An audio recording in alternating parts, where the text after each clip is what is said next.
China का नाम आया किन डायनेस्टी से, जो 2000 साल पहले रूल करते थे। चीन लिखा जाता था पर पढ़ा जाता था चीन, इसलिए हम हिंदी में चाइनीज को चीनी बोलते हैं। चीनी जिसे हम शुगर के नाम से जानते हैं वो भी शायद चीन से ही आई थी, या किसी बंदे ने शुगर मिल खोली या फिर वहां से शुगर इंडिया आई। पहले हम लोग गुड़ या कच्ची शुगर का उपयोग करते थे, पर जब चीनी आई तो उसी चीनी का नाम ही शुगर पड़ गया। वैसे ही चाइनीज अपने देश को चाइना नहीं कहते, वो बोलते हैं जोंगो, मतलब मिडिल किंगडम। ये उनकी 4000 साल पुरानी हिस्ट्री को दिखाता है, जब चाइना दुनिया का सेंटर था। मैप में देखो, ये दुनिया का 4th लार्जेस्ट देश है, इंडिया के बगल में, जिसकी पॉपुलेशन ईस्ट कोस्ट में रहती है, क्योंकि वहाँ जमीन फर्टाइल है। वेस्ट में तो हिमालय और डेजर्ट ही डेजर्ट। 19वीं सेंचुरी तक चाइना एक पावरफुल किंगडम था, पर फिर कॉलोनियल पावर ने इसे लूटना शुरू किया। ब्रिटिश ने पूरा कब्जा तो नहीं किया जैसे इंडिया में किया था, लेकिन नुकसान बहुत पहुंचाया। 1839 से 1849 तक का टाइम चाइनीज का सेंचुरी ऑफ ह्यूमिलिएशन कहते हैं। ब्रिटिश ईस्ट इंडिया कंपनी ने चाइना में ओपियम भेजना शुरू किया। ये एक ड्रग था जिससे लोग एडिक्ट हो गए, पूरा समाज तबाह हो गया। फिर कई ट्रीटी सौंप दी गई, जिनसे चाइना को अपनी जमीन और पोर्ट्स ब्रिटिश को देने पड़े। 1850 में ताइपिंग रेबेलियन नाम का एक वार शुरू हुआ, जिसमें लाखों लोग मारे गए। फिर 1894 में जापान के साथ फिनो जापानीज वार हुआ। उस वक्त किंग डायनेस्टी रूल कर रही थी। फिर 1937 और 1945 में जापान ने वर्ल्ड वार में चाइना पे जुल्म किया। लगभग 30 मिलियन से ज्यादा लोग मारे गए। वर्ल्ड वार 2 जीतने के बाद एलाइड फोर्सेस के साथ चाइना खड़ा था, और तुरंत ही एक सिविल वार शुरू हो गया। चाइनीज कम्युनिस्ट पार्टी और नेशनलिस्ट पार्टी के बीच ये 1927 से चला।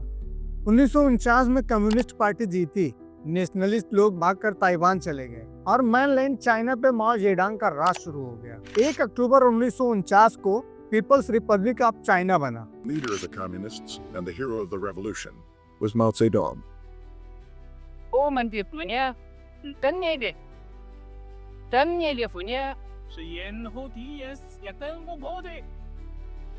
माओ जेडोंग इसका हीरो था। 1958 में उन्होंने great leap forward camps launch किया। आइडिया था इकोनॉमिक और सोशल चेंज लाना। 2 बड़ी पॉलिसीज थी। पहला, जमीन लैंडलॉर्ड से लेकर फार्मर्स में बांट दी गई, पर ऑनरशिप सरकार के पास रही। दूसरा, इंडस्ट्रियलाइजेशन, बड़े स्टील प्लांट, और लोगों को बोला छोटी भट्टी बनाकर घर में स्टील बनाओ। इंटेंशन तो अच्छा था, पर रिजल्ट बुरा निकला। फार्मर को इंसेंटिव नहीं मिला, क्योंकि प्रॉफिट उनका नहीं था, तब गवर्नमेंट के पास जाता था। 1958 से 1961 में ग्रेन प्रोडक्शन 15% गिर गया, और बुरी वेदर और माओ के मास्टर स्ट्रोक पॉलिसीज ने हाल और खराब कर दिया। एक बड़ा फेमिन हुआ, जिसमें 20 से 40 मिलियन लोग मारे गए। हिस्ट्री का सबसे बड़ा फेमिन। माओ एक डिटेक्टर था, और डिटेक्टर के साथ प्रॉब्लम ये है कि उनके डिसीजन चेक नहीं होते। एक और ऐसा डिसीजन, उन्होंने बोला सारे स्पैरो मार दो, क्योंकि वो क्रॉप्स खाते हैं। जब स्पैरो मारे गए, कीड़े और बढ़ गए, जो क्रॉप्स को ज्यादा नुकसान करने लगे। इकोलॉजिकल बैलेंस बिगड़ गया, और फेमिन और बुरा हो गया। पब्लिक और कम्युनिस्ट पार्टी ने माओ की क्रिटिसिज्म की, पर मानने को तैयार नहीं थे। 1966 में उन्होंने कल्चर रेवोल्यूशन शुरू किया। नाम से लगता है कल्चर चेंज करना था, पर असल में अपोजिशन को दबाना और अपनी पावर दिखाना था। ये स्टूडेंट की फोर्स थी जो माओ के लॉयल थे, रेड आर्म बैंड्स पहनते थे और माओ की छोटी रेड बुक लेकर घूमते थे। पूरे देश में डर का माहौल था। लोग अपने पड़ोसियों पे भी नजर रखते थे। स्कूल कॉलेजेस बंद कर दिए गए। स्टूडेंट्स को फार्म भेज दिया खेतीबाड़ी समझने के लिए।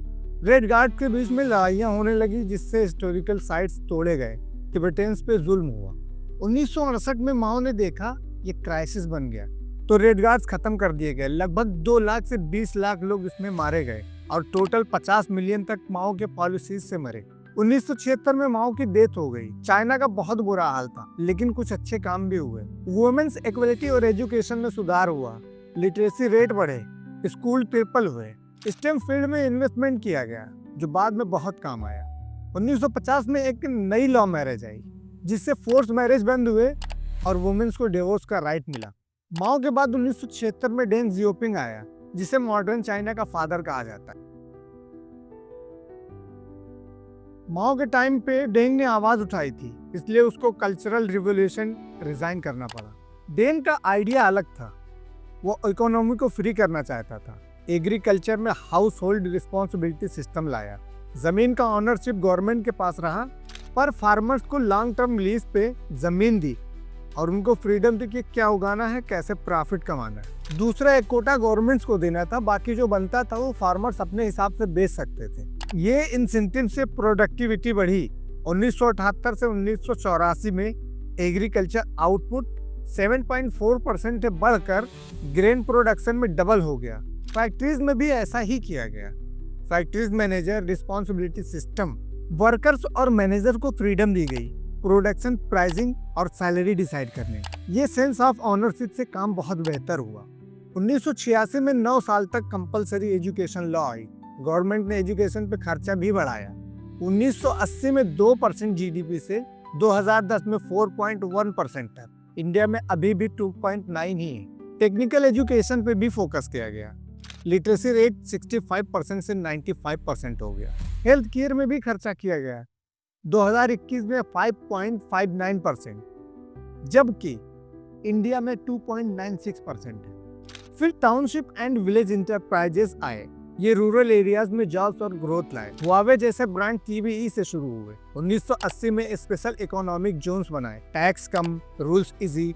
फॉरेन इन्वेस्टमेंट आया। शेनज़ेन एक छोटा गांव था, आज उसका GDP $420 million. Open door policy से नाइकी और एप्पल जैसे ब्रांड आए। कंस्ट्रक्शन भी बढ़ा, जैसे रेलवे स्टेशन, ट्रांसपोर्ट और साइंस रिसर्च पे फोकस भी किया गया। 2020 में R&D पे $500 बिलियन खर्चा किया गया। आज चाइना का जीडीपी इंडिया से 3 गुना ज्यादा है, $17,312 वर्सेस $6,454। डेंग ने बोला cross the river by feeling the stones, मतलब हर कदम सोच समझ कर रखो। पर परफेक्ट नहीं था। इन्वायरमेंट को इग्नोर किया गया, पॉलिटिकली डिटेक्टर रहा और तियानमेन स्क्वायर मैसकर हुआ। आज भी जी जिनपिंग के रूल में वही डिटेक्टर दिखता है। तो दोस्तों, हमारे वीडियो को लाइक करें और अपनी राय कमेंट में ज़रूर बताएं और ऐसी ही वीडियो के लिए हमारे चैनल को सब्सक्राइब करें। Thank you.